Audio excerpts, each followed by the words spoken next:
განათლებული მოქალაქის გარეშე არ არსებობს ძლიერი ქვეყანა. ვისაუბროთ მნიშვნელოვანზე, რადგან ყველაფერი განათლებით იწყება. რადიო იმედის ეთერშია საუბრები განათლებაზე. თეიკო ანჯაფარიძესთან ერთად. მოგესალმებით, ბრუნდებით პირდაპირ ეთერში და ბრუნდებით გადაცემით საუბრები განათლებაზე. პირდაპირ ეთერში შემოგვიერთდა როზეტა გუჯეჯიანი, ისტორიის მეცნიერებათა დოქტორი, ეთნოლოგი, ივანე ჯავახიშვილის სახელობის თბილისის სახელმწიფო უნივერსიტეტის პროფესორი და აქვე ვეტყვით ჩემს მსმენელებს, რომ ქალბატონი როზეტა არის ასამდე სამეცნიერო ნაშრომის ავტორი და შოთა რუსთაველის სამეცნიერო ფონდის მიერ გამოცხადებული არაერთი სამეცნიერო საგრანტო კონკურსის გამარჯვებული პროექტების ხელმძღვანელი და მონაწილე. ჩვენ დილიდან საუბრობდით ქალების შესახებ მეცნიერებაში, იმიტომ რომ თებერვალი არის სწორედ ეს თვე, როდესაც განსაკუთრებულად არის ფოკუსირებული ამ საკითხთან მიმართებაში. ეს დღე 11 თებერვალი მეცნიერ ქალთა და გოგონათა საერთაშორისო დღე 2015 წლიდან აღინიშნება და საქართველოშიც აღინიშნა. თქვენ მიიღეთ განსაკუთრებული წვლილისათვის ჯილდო, გილოცავთ ამას და მოდით გადავიდეთ გადაცემის მთავარ თემაზე. არ იქნება ეს რაღაცნაირად დაშორებული თემა, იმიტომ რომ ჩვენ ვისაუბრებთ ქართველი ეთნოლოგი ქალების შესახებ. თქვენ ხართ იკვლევთ ამ თემას, ხო? დიახ. და განსაკუთრებული წვლილი გაქვთ შეტანილი ამ საკითხის კვლევაში. რომ გითხრათ, რატომ დაინტერესდით ამ თემით?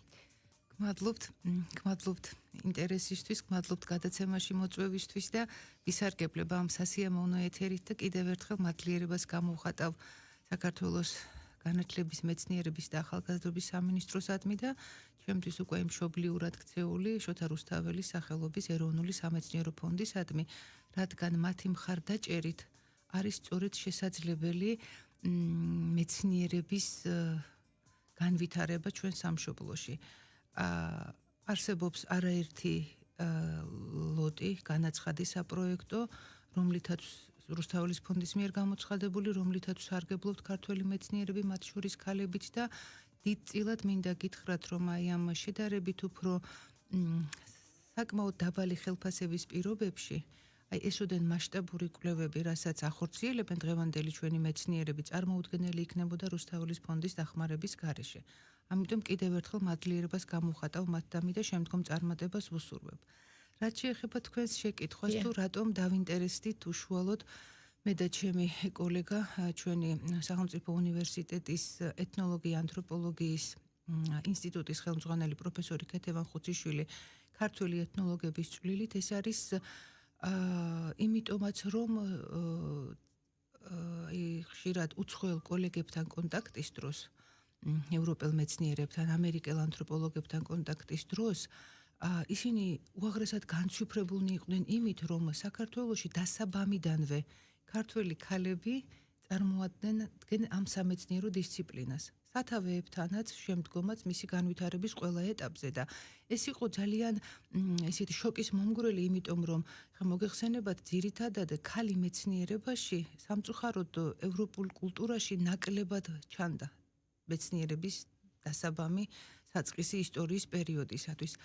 ეს შეეხებოდა ჩვენს სამეცნიერო დისციპლინასაც, ეთნოლოგია, ანთროპოლოგიას, რომ არა შემდგომ თქვათ მარგარეტ მიდის დიდი წვლილი და შემდგომი სხვა კოლეგებისა, მაგრამ აი ჩვენში როგორც კი ფორმირდა სამეცნიერო დისციპლინა და ეთნოლოგია, ანთროპოლოგია, მაშინათვე აი გიორგი ჩიტაი, თედო სახოკიას, გიორგი ჩიტაიას მეთავეობით, წინამძღვრობით, მათ მიერ შექმნილი კვლევითი პროგრამებით, გაწერილი სამუშაო თემატიკით აქტიურად არიან ჩაბმულნი ქართველი მეცნიერი ქალები. და ქართველი ეთნოლოგი ქალები, ხო? აი ამ მიმართულებითაც გვაქვს ჩვენ უკვე ისტორია. და აი პირველ რიგში უნდა დავასახელოთ კლასიკოსი ქართული სამეცნიერო აზრისა ვერა ბარდაველიძე, პირველივე თაობის სწავლული სახელმწიფო უნივერსიტეტის სიბნისმეტყველების ფაკულტეტი, ასე ერქვა ჩვენს ჰუმანიტარულ ფაკულტეტს მოგეხსენებათ კურსდამთავრებული, რომლის თავთავისი თემატიკისკენ წაყვანას არაერთი წამყვანი პროფესორი ცდილობდა თურმე, მაგრამ მან თვითონ ივანე ჯავახიშვილის მითითებითაც არჩია ეთნოლოგია ეკვლია, რადგან ეს იყო იმ დროისათვის ყველაზე უფრო, ასე ვთქვათ, და მოსასწრები საქმე. რადგანაც სწრაფი ტემპით იცვლებოდა სოციალური ცხოვრება, კოლექტივიზაციის პროცესი, ახალი ელემენტების მატერიალურ-კულტურული პროგრესი, ასე ვთქვათ, ტექნიკური წინსვლა, რაც გარკვეულწილად გავლენას ახდენდა ბუნებრივია სოციალურ და სულიერ ცხოვრებაზეც და აი ამიტომ ამ დიდმა მეცნიერმა თავისი ცხოვრების მიზნად დაისახა ქართველთა სულიერი და სოციალური კულტურის კვლევა. და მან ამ საკითხს მთელი თავისი ცხოვრება შეწირა, არაერთი უძვირფასესი მონოგრაფია შეგვიქმნა და გვიტოვა, თუნდაც მხოლოდ ის ფაქტი რა ღირს, რომ ის ზამთრის პირობებშიც კი სვანეთში ცხოვრობდა სამ-სამი თვით, რათა ყველაზე ხანგრძლივი ციკლი ხალხური დღეობა დღესასწაულებისა ზამთრობით არის, აი წარმოგიდგენიათ 1930 წლის 30-31 აი ამ წლებში ეს ქალაქელი ქალი ვერა ბარდაველიძე ცხოვრობდა სვანეთში, იმიტომ რომ სიღრმისეულად შეესწავლა ქართულ მთიელთა სულიერი კულტურა და შესაბამისად მისი ეს გამოწვლილებითი სკრუპულოზური კვლევა არის ჩვენთვის უძვირფასესი არა მხოლოდ წყაროწოდნეობითი ბაზა, არამედ მისი კვლევის დიაპაზონი, რითაც მან ქართველთა ტრადიციული სულიერი კულტურა მოაქცია. შემოიტანა კვლევის ახალი ინსტრუმენტები. რა თქმა უნდა, მოაქცია მან აი ქართული კულტურის ღირებულება, თქვათ აი ძველი აღმოსავლური ცივილიზაციების კონტექსტში, რაც ძალიან დიდი გამარჯვება იყო ქართული სამეცნიერო აზრისა. ისე ღრნობოდა ჩვენი დარგის ფუძემდებლის და მისი მეუღლის გიორგი ჩიტაიას მეთოდს, რასაც ერქვა კომპლექსური ინტენსიური მეთოდი, სიღრმისეული შესწავლა მიკრორეგიონისა ყველა მისი კულტურული გამოვლენით და შემდგომ გადამოწმება ამ კონკრეტული ფაქტებისა. აი ამიტომაც მისი მასალა არის უაღრესად სანდო. და რატომ არის მნიშვნელოვანია ესე უფრო განმარტოთ და ჩვენი მსმენელებისათვის უფრო ნათელი რომ გავხატოთ, რატომ არის მნიშვნელოვანი ასეთი მასალების არსებობა? თქვენთვის თუნდაც როგორც მეცნიერისთვის დარწმუნებული ვარ, რომ თქვენთვის ეს იყო რაღაც მნიშვნელოვანი საფუძველი, ინსპირაცია ყოველ შემთხვევაში ინფორმაციის მიღების წყარო, ხო? რა ვიცი, როგორ მართალი ბრძანდებით, აი ამ ჩვენს დიდ ეთნოლოგებს და მათ შორის ქალებს, მანდილოსნებს ისეთი კვლევის მეთოდიკა ჰქონდათ და იმდენად სანდოარი მათ მიერ მოძიებული მასალა, ეთნოგრაფიული ყოფისისა თუ ის რეალია, რომ ის ფაქტობრივად გადამოწმებას არ საჭიროებს. ისინი ეყრდნობოდნენ საისტორიო წყაროებს, უკვე არსებულ მთელ სამეცნიერო ლიტერატურას და მერე უშუალოდ ველზე იკვლევდნენ. ვერა ბარდაველიძეს მაგალითად შესანიშნავი კითხვარი პროგრამაც კი ჰქონდა შექმნილი, რომელშიც აბსოლუტურად ყველა ნიუანსი და დეტალი სულიერი ცხოვრებისა, ტრადიციული სულიერი კულტურისა იყო აი აქ გათვალისწინებული ისე, რომ კვლევას არ გამორჩებოდა არც ერთი ნიუანსი და შემდგომ ხდებოდა ამ ინფორმაციის გადამოწმება 2-3 წელიწადში. და ესეც არ არის მხოლოდ დიდი ღვაწლი მათი, არამედ მათი დიდი ღვაწლი ვერა ბარდაველიძის, ჯულიეტა რუხაძის, თინა თინოჩიაურის, არაერთი სხვა ქართველი დიდი ეთნოლოგი ქალისა, ის რომ ყოველ მათ წმინდა ეთნოგრაფიულ მასალას, რომლის მოპოვება თავისთავადაც დიდი შრომის და ცოდნის შედეგია, ახლავს ანალიზი. ანალიზი. ანუ მხოლოდ მოპოვება და მოძიება ინფორმაციის არ არის საკმარისი. როგორ შესანიშნავად ბრძანეთ, ანუ ქართულ ეთნოლოგიას თავიდანვე ეს დიდი მაღალი ხარისხი, მაღალი მაჩვენებელი გამოარჩევდა, რომ იცით თქვენ მე საბჭოთა სისტემამ სცადა, რომ ზოგადად მეცნიერება ეთნოლოგია არ განვითარებულიყო, შეფერხებულიყო მისი განვითარება, იმიტომ რომ ეს არის ეთნოსის ეთნიკური იდენტობის შემსწავლელი და განმავითარებელი დარგი. ანუ ეს არ არის მხოლოდ წმინდა მშრალი მეცნიერება, ის ქმნის ეთნოსის ეთნიკურ ღირებულებებს და აქვს მას შესაბამისად ეს პროპაგანდისტული უნარიც და აქვს მას აი მემკვიდრეობითობის წყურვილის გაჩენის უნარი ეთნოსში. შესაბამისად საბჭოთა სისტემამ სცადა დაკნინება ამ მეცნიერებისა და ტერმინი ეთნოლოგიაც კი ამოღებული იქნა სამეცნიერო ბრუნვიდან. დარჩა მხოლოდ ტერმინი ეთნოგრაფოს, ანუ უბრალოდ აღწერა თითქოს და მაგრამ აი ჩვენი დიდი მეცნიერების საამაყოდ უნდა ითქვას, რომ არც ერთი ნაშრომი წმინდა ეთნოგრაფიული მხოლოდ არ არის, ის აუცილებლად შეიცავს ანალიზის ელემენტებს გარკვეული დოზით. და მათ შორის აი ეს დიდი მეცნიერები ბუნებრივია. რა გაგრძელებთ თქვენ ამ საკითხზე მუშაობას და უნდა ველოდოთ ჩვენ რაღაც იახლეს თქვენ თვითონ უთხარით ჩვენ მსმენელებს, რომელიც უფრო ნათელს გახდეს ფართო საზოგადოებისთვისაც არის, ხო? ეს გათვლილი, რომ უფრო მეტი რამ შევიტყოთ მათ შესახებ.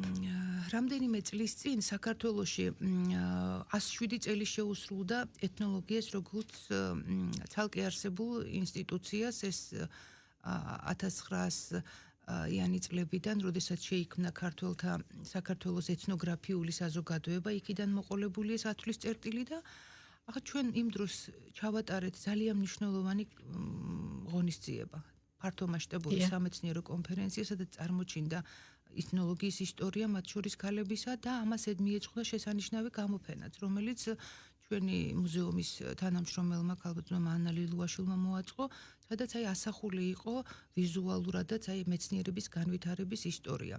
რამდენიმე წლის წინ ასევე ეთნოლოგია ანთროპოლოგიის დღის ფარგლებში, რომელიც ახლა სწორედ თებერვალში არის საერთაშორისო წელს მესამე კვირას უწევს თებერვლისა და აღნიშნავთ ბუნებრივია, შემდგომ უკვე კონკრეტულად ქალი მეცნიერების წვლილი გამოვხატეთ სამეცნიერო კონფერენციითაც და შესანიშნავი გამოფენითაც და ახლა უკვე დაგროვდა ეს დიდძალი მასალა და თითქმის დასრულებისკენ რედაქტირება არის უკვე საჭირო ქართველი ეთნოლოგი ქალები, მათი ბიოგრაფიები, მათი ცხოვრების მოღვაწეობის ძირითადი ასპექტები და წვლილი ქართულ ეთნოლოგიაში მსოფლიო მასშტაბით რა წვლილიც აქვს შეტანილი და ეს ითარგმნება ინგლისურადაც, რაც არის ძალიან მნიშვნელოვანი, რომ გავრცელდეს საზღვარგარეთაც ინფორმაცია ამის შესახებ. ქეთევან ხუციშვილი და მე ვართ ავტორები, რედაქტორი არის ბატონი თეიმურაზ გვიმრაძე, ასევე ჩვენი ინსტიტუტის წარმომადგენელი და სარეცენზიო და ვისაც უნივერსიტეტი გამოყოფს, ისინი იქნებიან რეცენზენტები. ველოდებით ახალი წიგნის პრეზენტაციით,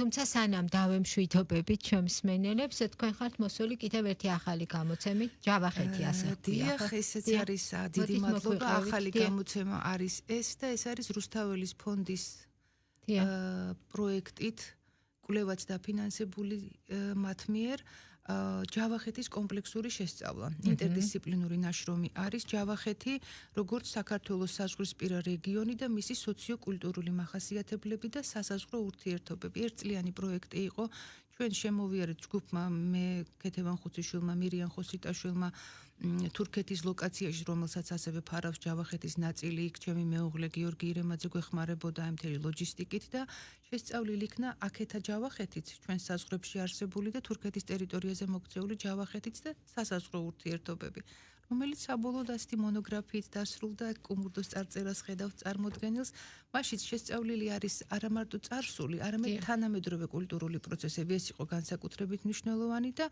როგორ შეიცვალა კულტურის მახასიათებლები ამ რეგიონში, ეს საზღვრის გახსნის მერე. სამი საზღვარი აქვს ამ რეგიონს უცხოეთთან, როგორი არის აქ კონკრეტული საზღვრისპირა ურთიერთობები, რა გავლენა მოახდინა ჩვენს მოსახლეობაზეც და თურქეთის მიმდებარე სოფლების მოსახლეობაზეც, რაიონული ცენტრის მოსახლეობაზეც ამ საზღვრის გახსნამ და ეს როგორ აისახა კულტურის ამა თუ იმ დეტალზე. ძალიან საინტერესო ინფორმაცია გამოვლინდა. ვისთვის ეს არის მონოგრაფია, როგორც თქვენ აღნიშნეთ, მაგრამ როდესაც წერდით ამას და გამოცემისათვის ამზადებდით, როგორ ფიქრობთ, ვინ იქნება თქვენი სამიზნე აუდიტორია ვიწრო სამეცნიერო წრეების წარმომადგენლების გარდა?